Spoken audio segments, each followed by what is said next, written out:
घने जंगल के बीच एक पुराना, गहरा और शांत तालाब था। चारों ओर ऊंचे ऊंचे पेड़ खड़े थे, जिनकी परछाइयां शाम होते होते पानी में लंबी लकीरों की तरह उतर आती थीं। सुबह के समय जब सूरज की किरणें पानी पर पड़ती, तो ऐसा लगता मानो तालाब के भीतर कोई सोने की चादर बिछा दी गई हो। उसी तालाब में तीन खास मछलियां रहती थीं, दीपशिखा, प्रज्ञा और तरंगी। तीनों सहेलियां थीं, पर स्वभाव एक दूसरे से बिल्कुल अलग। दीपशिखा शांत, गंभीर और दूर की सोच रखने वाली थी। वह हर छोटी बड़ी बात को ध्यान से समझती और भविष्य के बारे में सोचती रहती। प्रज्ञा समझदार थी, लेकिन वह तभी निर्णय लेती जब परिस्थिति सामने आ जाती। तरंगी मस्त मौला थी, उसे बस आज की खुशी से मतलब था। वह अक्सर कहती, जिंदगी मिली है तो खुश रहो, बेकार की चिंता क्यों करना।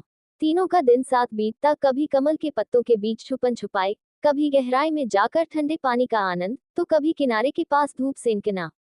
वे सपने देखती थी कि यह तालाब ही उनका संसार है, और यही हमेशा रहेगा।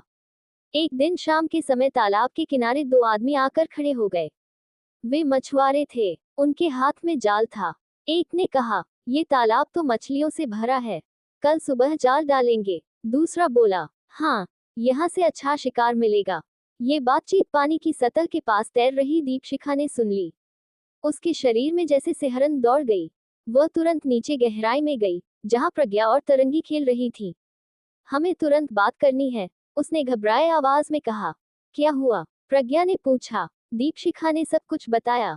कुछ क्षण के लिए सन्नाटा छा गया। तरंगी हंस पड़ी। अरे, ऐसे लोग तो आते जाते रहते हैं, कुछ नहीं होगा। दीपशिखा की आंखों में चिंता थी। अगर वे सच में जाल डाल दे तो हमें आज ही इस तालाब से निकल जाना चाहिए। पीछे वाली नहर से दूसरा झील जुड़ा है, हम वहां जा सकते हैं। प्रज्ञा असमंजस में थी। क्या अभी जाना जरूरी है? शायद वे न आए। दीपशिखा ने गहरी सांस ली। कभी कभी देर करना ही सबसे बड़ी गलती होती है। उस रात तालाब में चांद की रोशनी थी, पर तीनों सहेलियों के दिल में बेचैनी थी। सुबह होने से पहले दीपशिखा ने फैसला कर लिया। मैं जा रही हूँ, उसने कहा। उसकी आंखें नम थीं। मैं तुम्हें छोड़ना नहीं चाहती, पर मैं खतरे का इंतजार नहीं कर सकती। प्रज्ञा ने उसे रोकना चाहा, पर शब्द गले में अटक गए। तरंगी ने हल्के स्वर में कहा, डरपोक मत बनो, हम यहीं रहेंगे। दीपशिखा ने दोनों को आखिरी बार देखा। अगर मैं गलत हुई, तो तुम हंस लेना, लेकिन अगर मैं सही निकली। वह आगे कुछ नहीं कह सकी। धीरे धीरे वह नहर की ओर तैर गई। उसके जाते ही तालाब और भी खाली खाली लगने लगा। अगली सुबह सूरज पूरी तरह निकला भी नहीं था कि पानी में हलचल हुई। जाल की परछाई पानी में उतर रही थी। मछुआरे सचमुच आ गए थे। पूरा तालाब घबरा उठा। छोटी बड़ी मछलियां इधर उधर भागने लगी। प्रज्ञा का दिल तेजी से धड़कने लगा। दीपशिखा सही थी, तरंगी भी अब डर चुकी थी। अब क्या करें? जाल तेजी से नीचे आ रहा था। प्रज्ञा ने तुरंत सोचा, अगर मैं खुद को मरा हुआ दिखाऊं, तो शायद बच जाऊं। उसने साहस जुटाया और पानी की सतह पर उल्टा होकर स्थिर हो गई। जाल में फंसते ही मछुआरे बोले, ये तो मरी हुई लगती है, इसे वापस फेंक दो। और अगले ही क्षण वह फिर से पानी में थी। जैसे ही वह गिरी, वह बिजली की तरह गहराई में भाग गई। उसकी जान बच गई, लेकिन तरंगी, वह घबराहट में दिशा ही भूल गई। वह जाल से टकरा गई और उसमें उलझ गई। जब जाल ऊपर खींचा, तो उसकी आंखों में डर और पछतावा था। काश मैंने भी बात मान ली होती। उसकी आवाज पानी में ही खो गई। प्रज्ञा गहराई में छुपी कांप रही थी। उसकी आंखों से आंसू निकल रहे थे। मैं उसे बचा नहीं पाई। कुछ दिन बाद जब खतरा टल गया, तो उसने नहर का रास्ता लिया। लंबी यात्रा के बाद वह दूसरे झील में पहुंची। वहां दीपशिखा पहले से थी। दोनों एक दूसरे को देखकर कुछ क्षण चुप रहीं। फिर प्रज्ञा रो पड़ी, तुम सही थी, तरंगी नहीं बच सकी।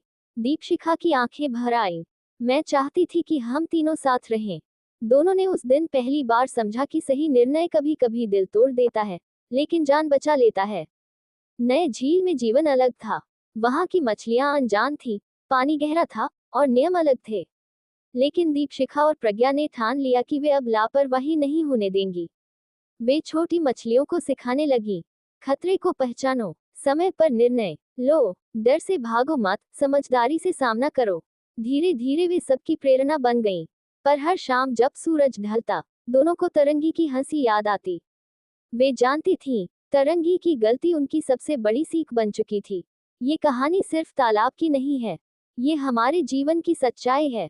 कभी हम दीपशिखा होते हैं, जो दूर की सोचते हैं, कभी प्रज्ञात जो मुश्किल में समझदारी दिखाते हैं, और कभी कभी तरंगी, जो देखा जाएगा कहकर टाल देते हैं। लेकिन जिंदगी हमेशा दूसरा मौका नहीं देती। समय पर लिया गया निर्णय ही हमें सुरक्षित और सफल बनाता है।